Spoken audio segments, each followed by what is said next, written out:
video kali ini gue akan bahas watchlist pemain untuk di Game Week 12 dan seterusnya. Yang pertama itu gue masukin Emerson Royal dari Spurs. Dia ini defender ya, dia main di wingback kanan. Dia harganya sendiri 4,9, cukup murah, dan sementara ini dia 0,3% ownership-nya, masih sangat diferensial. Kenapa gue masukin si Emerson ini? Karena gue liatin permainan Spurs di bawah Conte itu dua game terakhir itu pertama lawan Vitesse dan kedua kemarin lawan Everton. Dan yang gue lihat adalah si Conte itu dia kan main 3-5-2 atau 3-4-3 gitu ya. Tapi kalau ketika menyerang itu Spurs di depan dia pakai formasi 5-2-3. Jadi 5 di depan, 2 di tengah, sementara di belakang itu 3 gitu ya.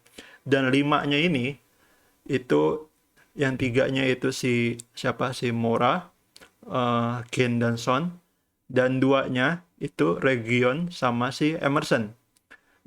Region di kiri dan Emerson di kanan. Dan kemarin juga gue udah sebutin si Region ya.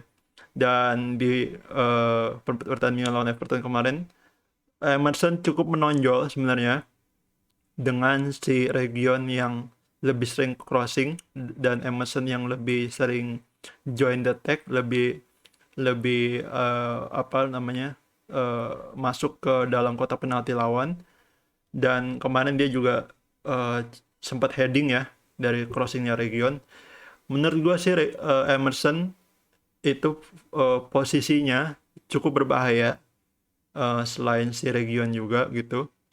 Tapi memang sementara ini lebih unggul si Region ya.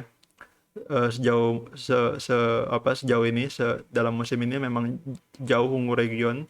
Region memang kalau kalian lihat di statistiknya di pojok kanan itu Region lebih banyak crossing, attempted assist-nya juga lebih besar si Region, dan expected assist-nya juga lebih besar Region juga gitu. Sementara Emerson Royal memang di musim ini belum berbuat banyak gitu ya. Tapi menurut gua dengan jadwal Spurs yang bagus ke depannya, minimal sampai game week 15 lah bagusnya gitu ya. Kalau kalian incer defender Spurs dari sekarang, mungkin bisa berpindah dari Region ke Emerson ya. Tapi kalau gue sendiri sih gue masih berpihak pada Region ya. Tapi ya kedepannya kita lihat aja. Next itu Jarrod Bowen. Kemarin baru cetak assist ya kalau nggak salah ya lawan Liverpool ya. Dan surprisingly dari 5 game terakhir, 5 atau 6 game terakhir dia udah return terus gitu ya. Rutin returnnya, dan dia ini di musim ini udah main 11 kali, selalu main. Lalu golnya 2, assist 4, shot in the box-nya 20, cukup banyak ya menurut gua. Lalu XG per 90-nya itu 0,37 dan expected assist 90-nya itu 0,22. Angka ini termasuk bagus untuk Bowen yang harganya 0,3 ya, dan surprisingly ini memang pemain yang overlook ya. Karena kalau di midfieldnya West Ham itu lebih sering dilirik orang itu pasti si Benrahma ya. Mungkin kalian juga masih punya Benrahma sampai sekarang. Dan jadwal 6 game ke depan West Ham memang nggak gitu bagus, sebenarnya cenderung jelek ya. Yang bagus mungkin cuma Wolves sama Burnley di game week 16. Tapi menurut gue sih ini watchlist untuk jangka panjang gitu. Jadi nggak perlu kalian beli sekarang juga. Karena mulai dari game week 16 jadwal West Ham tuh bagus ya. Walaupun game 17 lawan Arsenal, tapi di game week 18 sampai game week 20 atau 22 gitu ya, itu hijau semua FDR-nya. Jadi menurut gue sih kalau kalian butuh penggantinya Benrahma gitu ya, kalau kalian masih berminat pada midfieldnya West Ham, mungkin bisa beralih dari Benrahma ke Jarrod Bowen ke depannya. Dan selanjutnya ini harus gue mention, yaitu Diogo Jota. Kenapa gue masukin dia? Ya karena si Firmino cedera, kemungkinan bakal cedera lama ya. Karena si Klopp sendiri bilang dia cedera 4 minggu gitu. Jadi kemungkinan setelah international break pun dia masih cedera. Dan penggantinya yang pasti adalah Jota. Jota bakal dipasang di tengah sebagai false nine ya. Dan kalau kalian ingat di game-game week awal musim ini, itu Jota memang sering main kemarin ya. Waktu si Firmino juga cedera. Dan di game week awal mungkin memang si Jota ini agak-agak apa ya, agak-agak bikin frustasi juga, agak-agak bikin stres juga ya kalau punya dia. Gue inget gue juga punya dia itu selama 4 game week kalau nggak salah, dan dia baru return sekali gitu dari 4 game week tersebut. Memang cukup pusing gitu ya. Tapi itu memang game week yang awal dimana si Salah sama Mane itu belum akur, masih masih kedua pemain tersebut masih egois.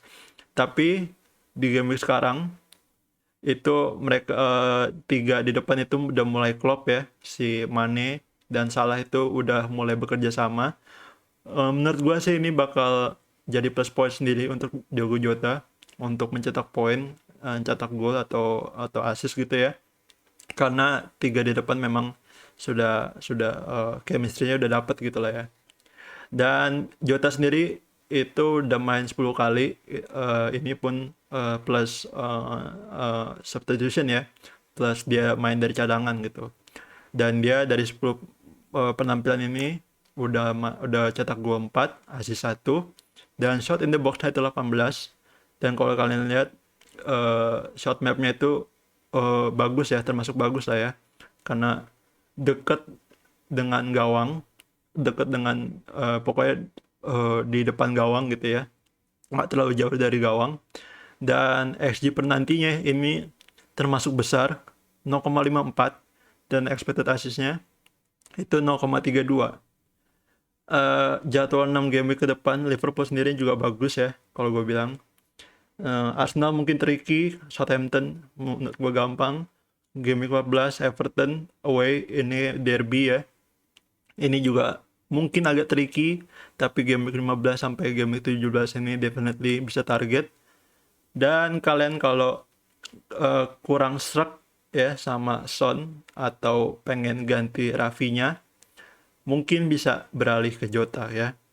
Dan sementara ini sih dia baru 12,5% ownership-nya, dan ini menurut gue sih masih diferensial ya. Mungkin 12% ini mungkin manajer-manajer yang ranking bawah gitu, ranking jutaan kayaknya yang masih punya Jota gitu ya. Dan live ownership-nya sendiri mungkin sih masih di bawah 10% ya untuk sekarang. Jadi kalau beli Jota di game week 12 menurut gue sih worth it lah ya.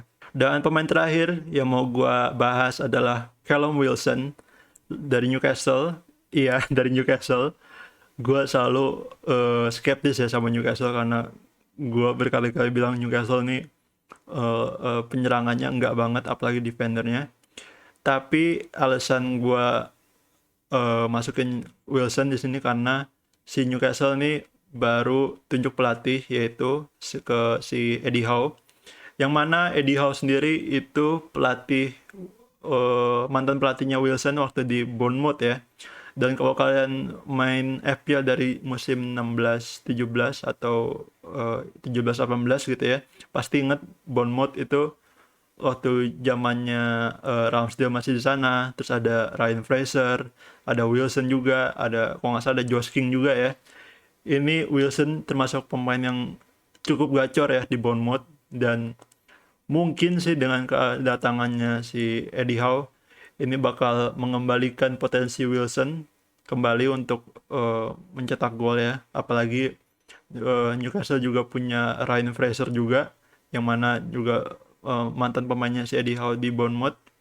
Dan ya memang uh, statistik individualnya Wilson sendiri di musim ini memang gak gitu bagus lah ya, karena dia baru main 7 kali, gol 4, assist 0, shot in the box-nya juga cenderung sedikit, cuma 12, dan XG per 90-nya memang mungkin paling besar di Newcastle ya, di tim Newcastle. Mungkin dia pemain yang paling besar XG-nya. Dan jadwal Newcastle memang cukup bagus lah ya sampai game week 15 gitu. Jadi menurut gua sih kalau kalian yang tipe manajer yang nekat gitu ya, nggak nggak nggak terlalu banyak mikir, mungkin bisa lompat ke Wilson dengan Brentford di home yang kita tahu Brentford lagi hancur-hancuran defense-nya. Mungkin Wilson bisa menghasilkan sesuatu di situ dengan debutnya Eddie Howe sebagai manajer gitu ya. Tapi perlu kalian ingat bahwa si Wilson ini memang jadi opsi short term lah gitu, opsi jangka pendek intinya, karena jadwalnya cuma bagus sampai game 15. Jadi kalau kalian berminat Wilson, harus dipikirkan lagi ya jadwalnya dan si performa Newcastle itu sendiri gitu. Tapi kalau gue sendiri sih agak mempertimbangkan, agak consider sama Wilson, tapi bukan pilihan utama gue sejauh ini. Oke, segitu aja video gue kali ini. Kalau kalian suka video ini, jangan lupa like, share, dan subscribe. Dan gue FPO Jon Snow, and happy international break. Bye.